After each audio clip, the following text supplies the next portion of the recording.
Found Duckling by EvaDragon. Chapter 7. The Portal and Ghost Flu. Summary. Danny explains his accident and then comes down with ghost flu. No one has a good time. Danny finally came back to the world of wakefulness with a snort. Tim laughed at his brother. His mouth had fallen open and drool had pooled under his chin. Danny's hair looked absolutely wild. Tim snapped a quick picture and Danny threw him a glare. Too bad for Danny, Tim was used to the glares of both Damien and Jason, so Danny's glare would need work for it to bother him. "You missed supper last night. Hope you're hungry. Alfred sent me to wake you for breakfast," Tim said after he got done laughing at Danny. "Yeah, I'm definitely up for Alfred's food. Is that where Jason learned to cook?" Danny asked his brother after he emerged from the bathroom, completing his morning routine. "Alfred has banned most of us from the kitchen. Jason is the exception. Bruce has set fire to the kitchen at least twice that I'm aware of. Dick has burned boiled water. Cass has burned herself also more than once. Steph has caused minor explosions. And no, you don't want to know. Duke hasn't really been here long enough to earn a ban. And Damien is too young," Tim said by way of explanation as the two made their way down to the dining room. Danny wondered how his new family actually survived on their own, since the only people who lived full-time at the manor were Damien, Bruce, Alfred, and now himself. "I can also cook, but my skills stop at simple pasta recipes. Nothing fancy." "Good morning, Master Tim, Master Danny," Alfred greeted his young charges. The rest of the family sent out their greetings as Danny and Tim made their way to their respective seats. "Just a reminder, there will be no questions until after everyone has eaten, and then you will relocate to one of the family rooms," Alfred said with a raised eyebrow and air of finality. There were a chorus of "Yes, Alfred," that echoed around the table. Satisfied, Alfred left so that he could begin serving the meal. The meal was pleasant, so very ordinary. Bruce asked about Damien's day at school. Cass signed about her practice for her upcoming ballet recital. Steph regaled the table about some rowdy patients who came through the ER at the hospital where she worked as a nursing assistant while she was in school to get her RN. Of course, Tim, Jason, Dick, Bruce, and Danny had nothing to offer to the conversation for the moment. It didn't take long for the family of vigilantes to inhale the food that was offered to them, and then they relocated to the aforementioned family room. Danny settled on a couch with Tim on one side and Jason on the other. The rest of the family made themselves comfortable on the furniture that was available, curiosity brimming in their eyes. Danny gripped both Jason's and Tim's hands as he began. "So growing up, Jack and Maddie were, or I guess I should say are, obsessed with ghosts. That was all they ever talked about. Their various inventions littered the house, but the biggest thing that they worked on down in the lab was their portal. It was a portal to what they called the ghost zone. Dick, Jason, Tim, and Bruce heard it called something else yesterday. The Infinite Realms. That's actually the proper name, but Jack and Maddie were convinced that ghosts resided in the ghost zone. So the portal was going to be their crowning achievement, their magnum opus, their life's work. Maybe even Nobel Prize worthy." Danny took a deep breath to steady himself. Tim wrapped an arm around Danny, and Jason began rubbing circles on Danny's knee. "The day before my birthday, Jack and Maddie shouted for me and Jazz to come down to the lab. They'd done it. The portal was complete, so we went down. Jack and Maddie turned it on. It whined and sparked, and then it fizzled into nothing and shut back down. Jack and Maddie were so mad. It damned near ruined their marriage on sight. Jazz finally managed to convince them to get out of the house and take a couple of nights off. They rented a hotel in the neighboring town. The next day, my 14th birthday, a couple of my friends were over. Jazz was out tutoring some of the kids from school, so it was just me and my two friends. I had bragged about the portal. They wanted to see it. Danny's hands had started to shake and his brother's. Most of the family could put the pieces together but kept quiet. Danny seemed lost in his thoughts before finally continuing. Tucker was hesitant about me getting closer, but still didn't stop me. Sam wanted a picture of me standing inside it. I put on a hazmat suit, just in case, you know. I went inside, I turned around, Sam got her picture, and then on my way back out, because Jack couldn't even cover the wires, I tripped. My hand fumbled against the wall, trying to stop myself from face planting. I found the emergency on button on the goddamned inside of the fucking portal. I ended up turning on the portal while I was standing inside it. Tim buried his face in Danny's shoulder. He didn't want to know, but he had to. I don't know how many volts of electricity passed through me. I know it was enough to knock out an entire city block. At the same time, the ectoplasm of the realms also passed through me. So the electricity killed me while the ectoplasm revived me in an endless cycle for a few minutes until the portal spat me out. The ectoplasm bonded to my DNA, which gave me my phantom form. Sam and Tucker called an ambulance to take me to the hospital. Jazz met us there. Jack and Maddie never even visited because the portal was working and it was more important than their son, who may or may not have died. The family sat in shocked silence. It was so much worse than anything they could have imagined, and they'd been around the flashes. The hospital diagnosed me with bradycardia and low body temperature. Gave Jazz instructions to get me a follow-up with a heart specialist and our family doctor. Of course, those follow-ups never happened. About a month after the portal opened is when the first ghosts started appearing.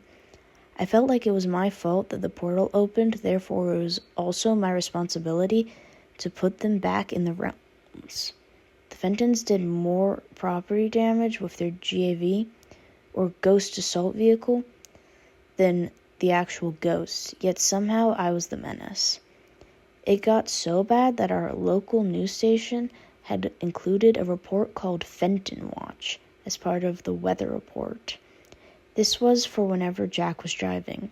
And yes, his driving really was that atrocious. And that was just his daily driving. It got worse if there were reported ghost attacks. Danny snorted in remembrance of Lance Thunder's reports. He would have to see if Tucker could forward some of those videos. He was sure that his new family would get a kick out of watching them. Danny, you said yesterday that the Fentons hurt you. What do you mean by that? Dick asked softly.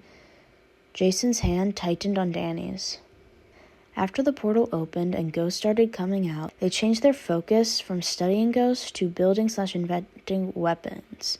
From ecto-blasters, wrist rays, a lipstick blaster, Jack even invented a bazooka. They once invented a harpoon. The most humane invention was the Fenton thermos. Looks like a regular soup thermos, but it was designed to capture/contain ghosts. That's primarily what I used, since I had my own ectoblasts. The best way to describe the thermos is almost like a subspace or pocket dimension. It doesn't hurt, but it is very cramped inside. Like a very tight sleeping bag, but also with sensory deprivation. Usually, I would sneak down to the lab and sabotage the more lethal stuff and fix or change the stuff that wasn't lethal to begin with, like the wrist rays. Never lethal to begin with, but stings when getting shot with one. Good to use to weaken a ghost enough to put them in the thermos. Same with the lipstick blaster. Other stuff didn't work the way it was intended to begin with, like Fenton fishing line. Jack invented it as a means to capture/contain ghosts. We found out that it was about the only thing that I could use as suturing material. like ecto-contaminated blood eats through sutures or staples, or the ecto-dejecto. Jack invented it with the purpose of burning ghosts. It actually acts as something like an EpiPen. What happened when they found out that you were Phantom? You touched on it very briefly the day we rescued you from the kidnappers. Tim asked, not really sure he wanted to know. I think they found out that I was adopted. Not entirely sure. But ever since they came back from their trip, they had increased security in the lab. I also found out that they had signed an exclusive contract with the GIW. The day they found out that I was Phantom, I had just released a couple of my rogues back into the realms when they caught me. I fled like I usually did. They chased me. But they had a new weapon, an ectoplasmic reinforced net, one that also arced electricity through it when activated.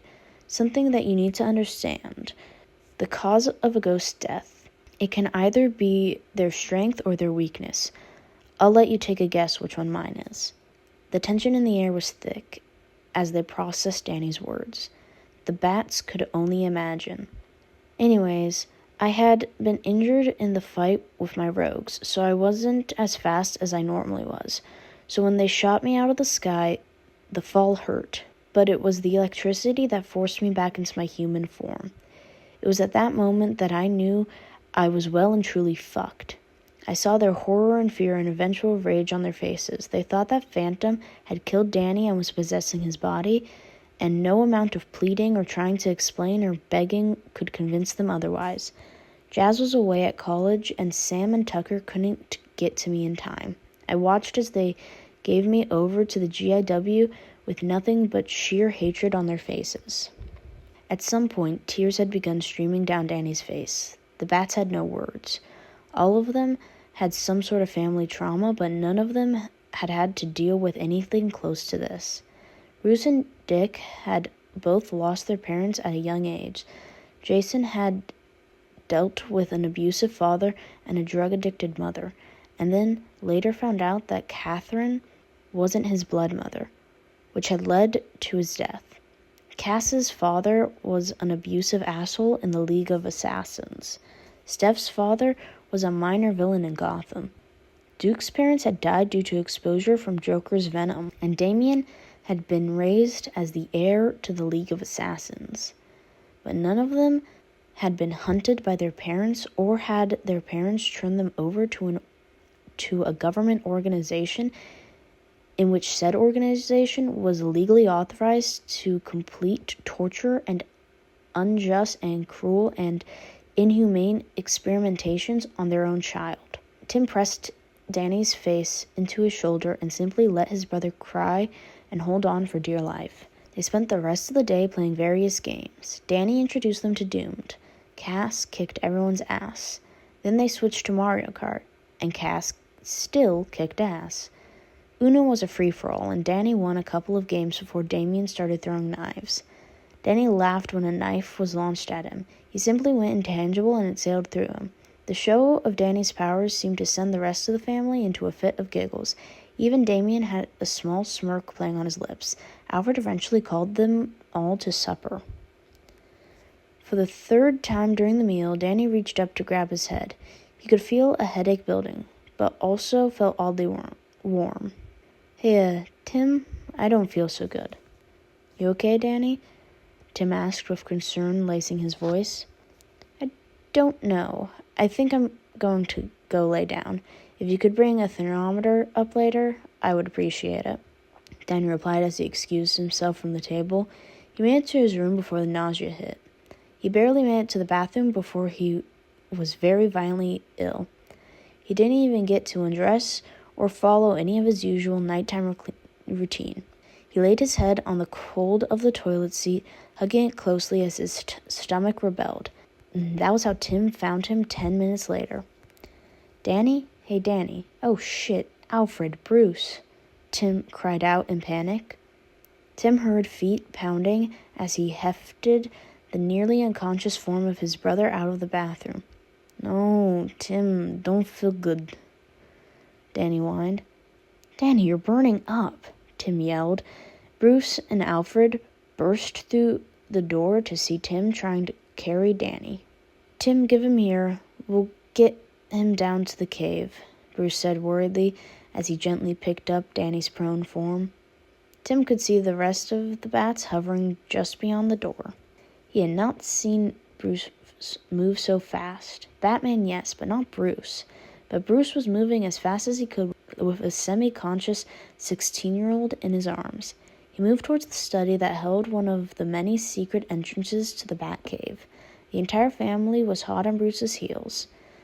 Danny would release an occasional moan against Bruce's shoulder, but was otherwise non-responsive. Bruce made a beeline for the cave's medbay and laid Danny down on one of the hospital beds. Alfred quickly began setting up various monitors and prepped Danny's arm for an IV. "Danny, chum, come on. I need you to wake up and talk to me and tell me what's going on," Bruce said as he gently shook Danny to wake him. "I think ghost flu," Danny slurred. "What the actual fuck? What in the bloody hell was ghost flu, and how the fuck was it different from regular flu?"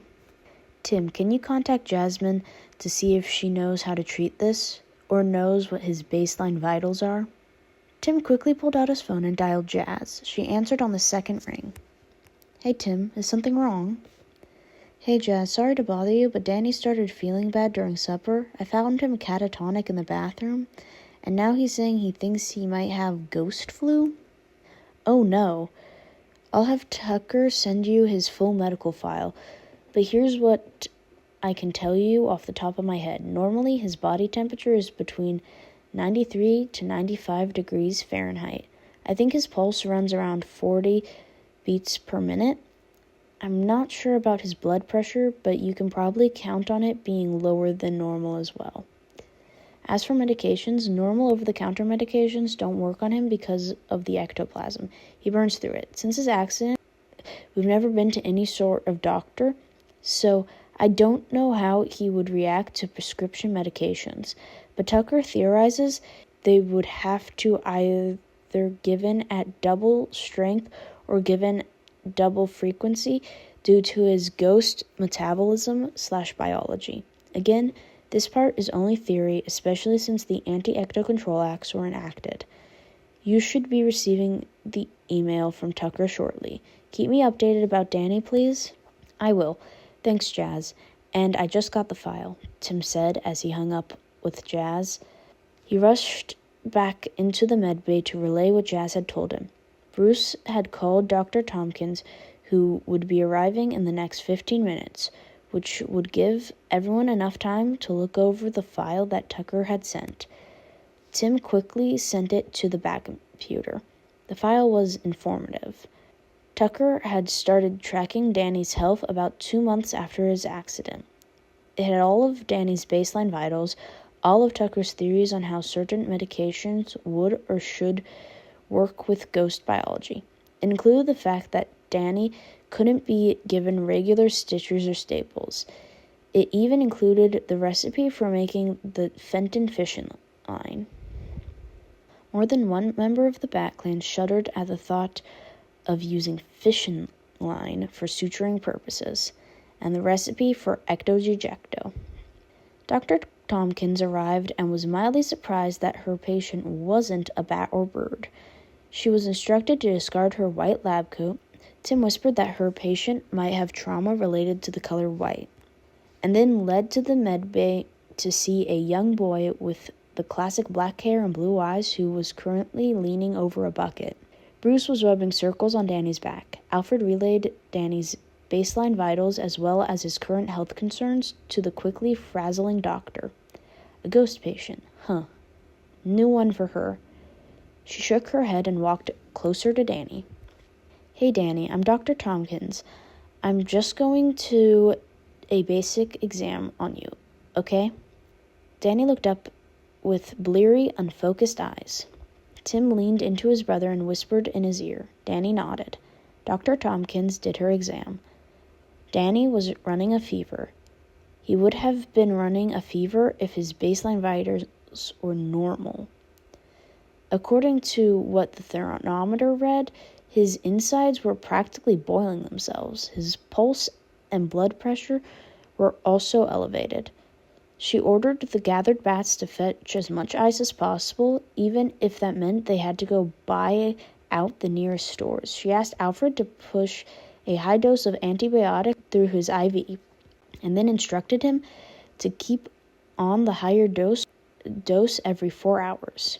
She also gave him a high dose of IV Tylenol to hopefully start bringing his fever down. My main concern right now is how high his fever is. We need something like a bathtub or other container where we can dump him and the ice. We'll also need a freezer down here to keep the ice in so that once the ice in the tub melt, we still have plenty of ice on hand, Leslie said, as most of the Bat Clan had rushed out to buy as much ice as possible. Tim was on his phone ordering a large upright freezer as soon as the words left Leslie's mouth. Dick and Grayson could move it down to the cave once they got back. Alfred had disappeared to find a suitable tub or container to place Danny and his ice bath in. Danny gave a pained moan, and Tim rushed back to his side. Alfred returned with an old clawed foot tub. Where he found the thing, well, it was Alfred, and the Bat Clan had long ago acknowledged that Alfred was magic, probably immortal. So there was that. Steph and Cass were the first to return with their haul of ice. A layer was promptly placed on the bottom of the tub, and then Danny was laid on top of it. He shivered briefly, then sighed in relief. More ice was packed around him. Tim left Danny long enough to sign for the freezer delivery. Duke and Damien were the next to arrive back, leaving Dick and Jason last. Tim finagled Dick and Jason to get the freezer down to the cave. The next few days were a cycle of taking Danny to the showers adjacent to the medbay, feeding Danny, and icing Danny. While he was in the shower, the tub was drained, rinsed, and bleached, and then very thoroughly dried before being filled back up and Danny placed back in. Danny was fed in a combination of thick soups and protein shakes. Danny was never left alone. Someone was always within calling range. Danny had never been so cared for. Danny wanted to cry. Danny hurt and ached all over. Danny was a lot of things that he couldn't properly express. On the 5th day, Danny opened his blue eyes and found he didn't ache or hurt. His head wasn't pounding, and he didn't feel like his body was trying to permanently leave his body. He was also shivering. Shivering. Shivering meant that he was cold. Shivering meant that he was no longer hot. Danny also realized that he was wet. Danny wanted to no longer be wet. "Hello," he called thickly. "Hey, chum, how are you feeling?" Danny took a moment to take stock of himself. Better, cold, wet, would like to not be cold or wet. Bruce laughed. "I think that can be arranged." He gently lifted Danny out of the tub and walked him over to the medbay. Alfred was already waiting for them. Alfred did a quick exam on Danny and pronounced him fit enough to be released back to his room. Bruce sent a quick text to the family alerting about Danny's improved state. "Danny, chum, I don't think you're quite ready to walk all the way back to your room." Danny huffed and pouted, but accepted Bruce picking him up bridal style. By the time they got back to Danny's room, Danny was ready to admit that Bruce was right, as he was ready to crawl in his bed and sleep. Bruce helped him slide on a pair of comfortable sweatpants and a loose t-shirt, and then Bruce led him back to his bed. Danny crawled in and let Bruce pull the blanket over him. Bruce pulled away as if to leave when Danny grabbed the sleeve of his shirt. "Hey, Dad, will you stay?" Danny said, half asleep. Bruce froze for half a second, and then he melted. None of his other kids called him Dad, except for very rarely. Damien called him Father, but that was formality that he'd been trained to do. "I'd be happy to. Sleep well." He leaned forward and placed a kiss against Danny's forehead. Danny sighed contentedly and slid his hand from Bruce's sleeve to Bruce's hand. Notes. "Danny, you sure you want to know? Bats? Yes, maybe." Danny proceeds to traumatize the fuck out of his new family. "Bats. Again, Danny, what the actual fuck is your life?" Danny. "And I haven't even told you about any of my rogues yet." Bats. "At this point, do we want to know?" Danny grins like the feral shit gremlin he is. You have no choice because trauma dumping is kind of fun at this point.